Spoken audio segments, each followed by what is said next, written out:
Ramadan wrapped up at the end of last month, Passover Seder was last weekend, and Easter is this Sunday. But how many Americans are actually observing any of those holidays? Well, apparently not as many these days. A new Gallup poll found young Americans are becoming less religious. About a third of Gen Z and millennials now identify with no religion. 70% of adults in the U.S. last year said that they have a religious preference. But those figures are falling across all age demographics. Americans who identify as not religious has nearly tripled since 2000, down from 22% to 8%. Far fewer Americans also say that religion is very important in their lives. Despite the sag in these numbers, the National Catholic Register has reported a 30 to 70% year-over-year increase in new converts.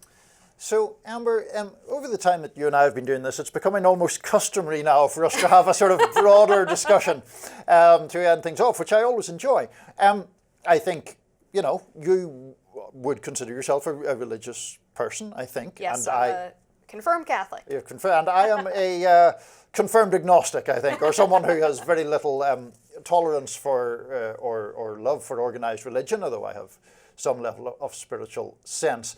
The interesting thing here is that this poll suggests decreasing religious interest, but I've seen other polls that suggest the opposite.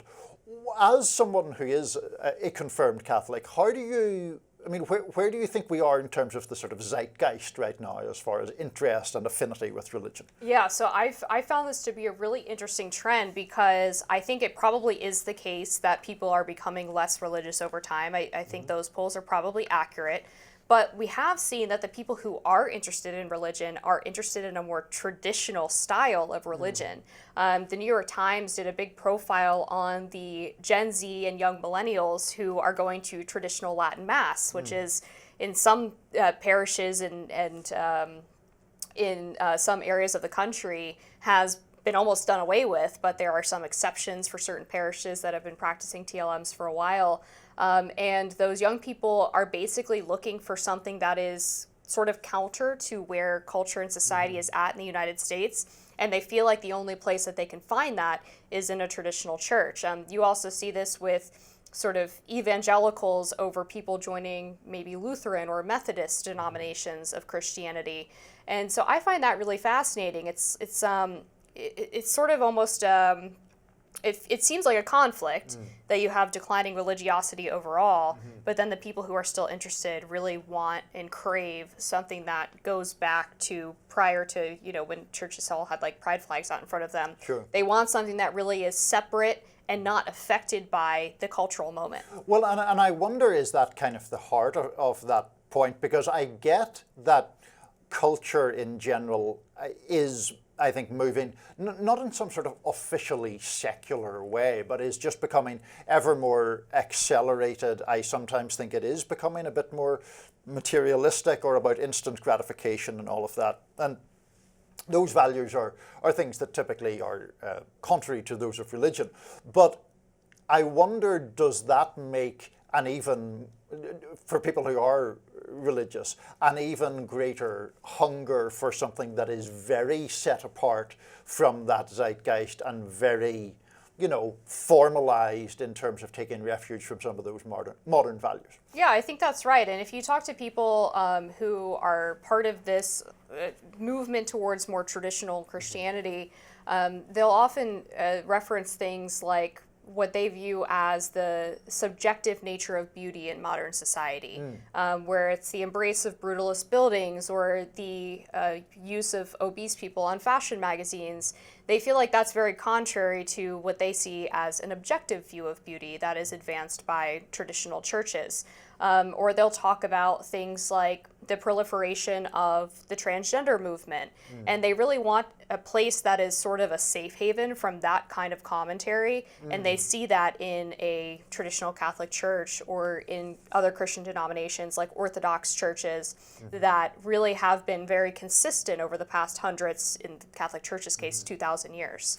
Well, you see, this is, I think the whole discussion of religion is obviously much broader than political or social issues. But to your point about, say, for example, people who are put off or opposed to the transgender rights push. Does the fact that we both accept that the overall preponderance of religion is declining and declining among younger people, so would that then suggest that younger people in general are more, not only more secular, but more liberal on those kinds of topics, and that if then socially conservative people feel besieged by those moves, that they move more in a religiously conservative way, while the broader society actually does, I'm not saying endorses the trans movement, but moves in a more socially liberal fashion still? Yeah, I think that's probably true, although I do find it interesting that as we've seen a decline in religiosity among young people, there are also recent polls suggesting that young people are becoming more conservative or Republican politically. So those two things seem a bit in conflict with one another, and I'm not sure really how you square that circle. But I think, getting into the questions about like beauty and the transgender movement, there was an event last week held by the Conservator, which is a conservative women's magazine we talked about previously on the show. And the event was called Make America Hot Again. And they had these pink hats that said Make America Hot Again. Right. And they were all dressed in, really lovely clothing. But what was interesting about some of the interviews that media outlets had with these women was they talked generally about objectivity. And they really want a place where people will say there are two genders, or say very objective views of what is truth. They feel to an extent that society is in a post-truth place, and they haven't really been able to find some sort of popular movement outside of their churches where people will say, A is A and B is 2 and 2 plus 2 equals 4. And maybe the Catholic Church offers that for them. Now, I think the concern is that are people flocking to traditional religion because it's countercultural, because it's what's popular among a subset of their generation, or do they actually believe in the underlying principles of the church and what the church actually teaches? And there's been some criticism from what are known as cradle Catholics, such as myself, and I don't count myself in this particular group, but cradle Catholics against recent converts, because recent converts tend to be very aggressive in their adoption of the faith, and sometimes in ways that can be a bit off-putting, or maybe getting out over their skis a little bit. And so they feel that there's almost been a co-opting of Catholicism by these recent converts who are trying to make it more of a cool trend than actually living the faith or living the dogma. So it's a really interesting fight within the Catholic Church right now.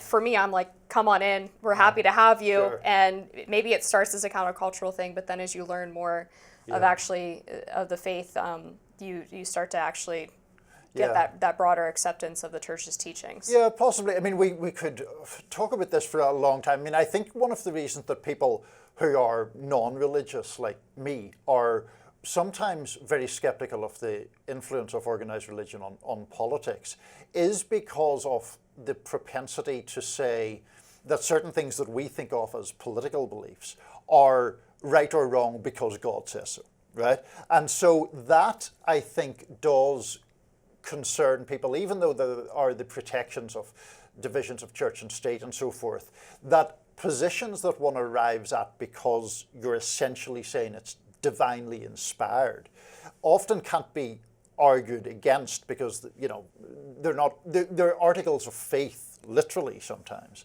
And I think that is one of the reasons that liberal people tend to be concerned about, whether it's the zeal of the convert or people who are, have a religious faith from childhood, the influence on those kind of issues. Yeah, I guess my pushback on that would be that outside of biblical teachings or Catholic writings, there's also 2,000 years of scholarship that actually explains the sort of logical underpinnings of God's word. And so there is some kind of logical train of thought that you could follow outside of it's because God says so.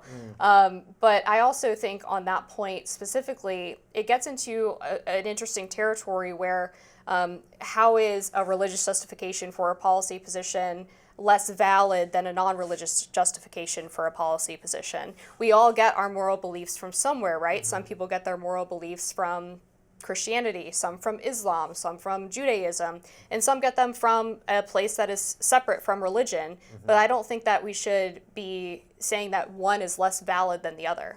Well, I mean, I think that is true when it refers to a set of ethical principles. So, for example, one says that it is that one should take care of vulnerable members of society. You can come to that position from a Christian scriptural point of view. You can come to it from a politically liberal point of view. You can come to it based upon the precepts of other religions. That seems to me different than, say, what would be an example of where there is an argument made about, let's say, issues like, I mean, the abortion issue, for example. That obviously gets into a perception that those things are determined by one's religious beliefs in a way that I think is harder to argue in a non-religious way. There is a non-religious argument against abortion, though. It's a scientific argument, which is the argument that life begins at conception, because, I mean, for a number of reasons, one of which is that counter arguments that life begins when a child's viable outside of the womb, for example. That standard has been changing over time based on scientific advancement.